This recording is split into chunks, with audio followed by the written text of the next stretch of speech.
Selamu alaikum wa rahmatullah. Allah shpërblet të kemi një pyetje që nga për sënë. Selamu alaikum o gjendëruar. Tani që jemi në përfundim të muajit të bekuar të Ramazanit.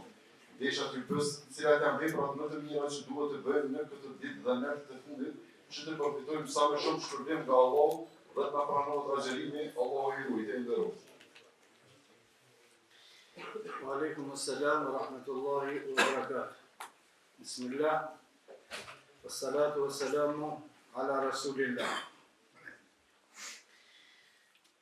Prej negative të Ramazanit është përmbledhja shumë ibadeteve në te. Në hadithin e Gjibrilit që nifet, që transmeton Imam Bukhariu në Sahih dhe të tjerët, nga Umar ibn Khattab radhiyallahu anhu, ka ardhur Gjibrili dhe i ka pyet pejgamberin sallallahu alaihi wasallam, akhbirni ala al-islam, kallëzëm mua çka është Islami. Pejgamberi sallallahu alaihi wasallam ka thënë, Islami është an tashhad an la ilaha illallah wa anni rasulullah. Me dëshmu se nuk meriton mu adhuru kërkush përveç Allahut dhe se Muhamedi sallallahu alaihi wasallam është i dërguari i Allahut. Wa an tuqimu s-salat me fal namazin, wa an tu'ti z-zakat me dhon zakatin, wa tahijj al-bayt me bë haxhin, wa tasum Ramadan me agjëruar muajin e Ramazanit. Këto janë 5 shtyllat e Islamit. 5 shtyllat të Islamit të gjitha mund më përfshihen në Ramazan. Për çka më bë më shumë, cilat veprime më bë më tepër për me fituar shpërblimin e madh në Ramazan, me e shtuar sa më shumë dhikrin. E pjesë e dhikrit është dëshmia, la ilaha illallah. Është dhikr, la ilaha illallah, la ilaha illallah, me shtu, një. Dhe sa më shumë në muajin e Ramazanit, me shtu e dhikrin, përmendjen e Allahut. Me thënë la ilaha illallah, subhanallah, alhamdulillah, Allahu akbar. Dhe të tjera të ngjashme të lehta, të cilat thuhen edhe pa pas abdes, thuhen edhe më kon i papastër, thuhen edhe më kon të ecë, edhe më kon në ratë, edhe më kon ullë, edhe më kon të punu, kur gjithë s'pengon hiq, me thonë la ilaha illallah, subhanallah, alhamdulillah, Allahu akbar, vepra të gjitha të preferua dhe që shpërblen më shumë në muajin e Ramazanit. 2. Me fal namaz. Me fal namaz vullnetar. Nëse në hadithin e saktë pejgamberi sallallahu alaihi wasallam ka thonë më shumë që robi afrohet te Allahu subhanahu wa taala pas farzeve janë namazet vullnetare. Pas farzeve vullnetar, namaz vullnetar. Namaz vullnetar është namazi taravive, namazi natës. Dhikri 1, përmendja e Allahut, 2 namazi, 3 agjërimi që e bën ditën. Shtylla e Islamit, alhamdulillah.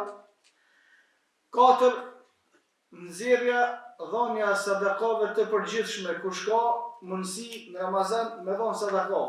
Jo vitrat, ato vitra pjesë tjetër.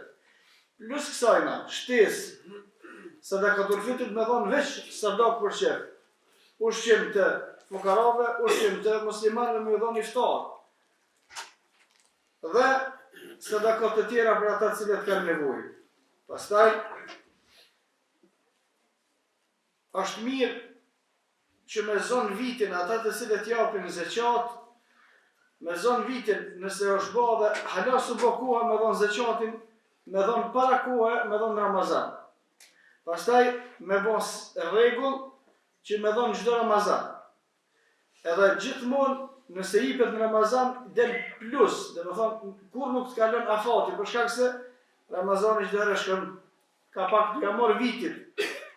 Ka disa ditë, 10 ose 11 ditë.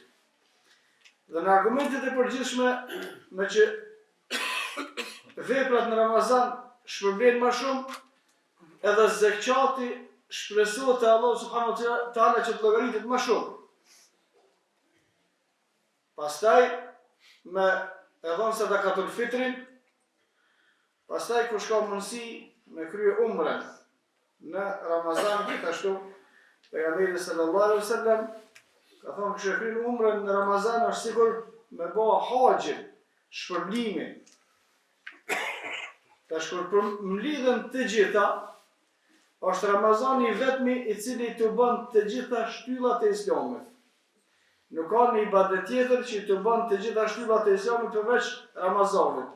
Në të muslimani është agjërushëm, një shtyllë e Islamit. Në të e shqipton shahadetin për ditë dhe shumë herë në dite, shtyllë e Islamit. Në të e fal namazin, është shtyllë e Islamit. Në të nëse e rregullon dhënien e zakatit të shtyllë e Islamit, në të nëse e bën umrën, shpërblimin e ka te Allah subhanahu wa taala sikur me pas bë haxhin. Atëherë kretë që to pejgamberi sallallahu alaihi wasallam i ka porosit edhe i ka kryer ato që i ka kryer, dhe shpërblimi te Allah subhanahu wa taala shumë i madh. Edhe e fundit që duhet me pas parasysh është tash që ato e pasë është na ik Ramazani bitis. Do thënë shfrytëzoni sa keni mundësi me zonë edhe diçka prej kohës së begatshme që na ka dhënë Allahu subhanahu wa taala. Lodhja, shpenzimet, tjerat krejt harrohen, kurse shpërblimi ju mbetet te Allahu subhanahu wa taala. Sado që lodhemi, për 2 ditë ose 3 ditë kthehemi në nivelet që jemi kon. Por shpërblimi te Allahu subhanahu wa taala është shumë i madh. Çash është shpërblimi te Allahu subhanahu wa taala i madh, sa që realitetin e saj na kemi me pa veç në ahiret.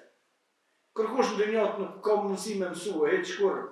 Për shkak se Allahu subhanahu wa taala ka thonë innema, vërtet Allahu subhanahu wa taala yatawaffa as-sabirun, ju ajep atyre të cilët agjërojnë. Sabirun, shumica e komentatorëve të Kur'anit në fjalën sabirun ka thënë ata të cilët agjërojnë, sa më shumë se këta që bojnë sabër s'po kërkush. Se më bë sabër të pas ushqimin atë mos me hamur, me bë sabër të pas ujin mos me pi, me bë sabër mos me fol, me bë sabër gjitha, kjo është më i miri, bi ghayri hisab, pa llogari. Domethënë nuk e vlerëson kërkush, nuk din me vlerësua kërkush, veç se kur shihen shpërblimet e Allahu subhanahu wa taala për të shfrytëzoni këto kohë dhe këto ditë dhe këta net të cilat kanë mbetur edhe nëse japin lodhje dhe nëse japin çka do, për shkak se vërtetësitë e lodhjeve kanë më kaluar, ose shpërblimi ka më mirë te Allahu subhanahu wa taala. وأقول قولي هذا وأستغفر الله لي ولكم فاستغفروه لكل ذنب إنه هو الغفور الرحيم.